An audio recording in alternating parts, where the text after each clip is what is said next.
In this video, you'll learn how to edit contacts in Docusign so you can keep your address book clean, accurate, and up to date.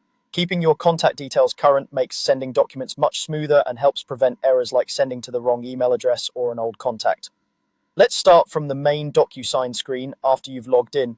First, look toward the top of the page for your profile area.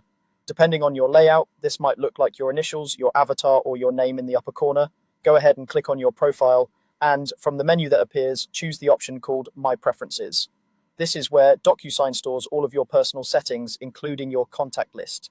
Once you're in the My Preferences section, take a moment to let the page load fully. There will be several categories or tabs on the left side or across the top.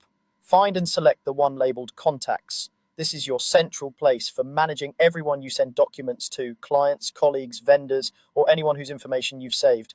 When you open the contacts area, you'll see a list of the people and organizations you've added. You might have just a few names or a long list if you use Docusign regularly.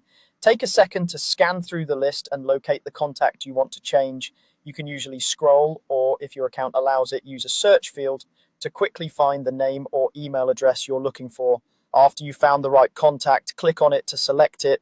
Make sure you're choosing the correct person, especially if you have multiple contacts with similar names.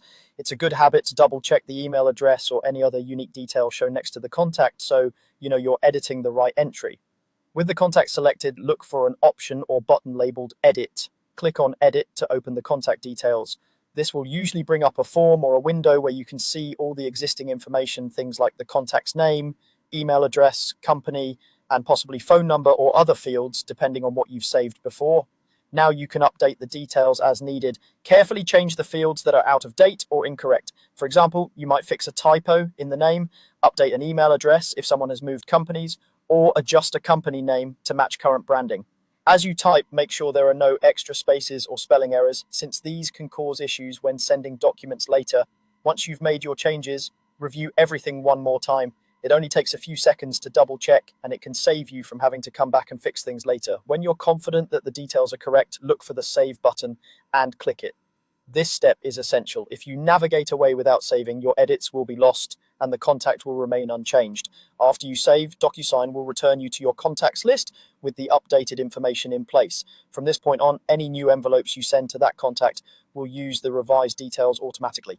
And that's all there is to it. You've now edited a contact in Docusign, starting from your profile, opening My Preferences, going into Contacts, selecting the contact, updating the details, and saving your changes.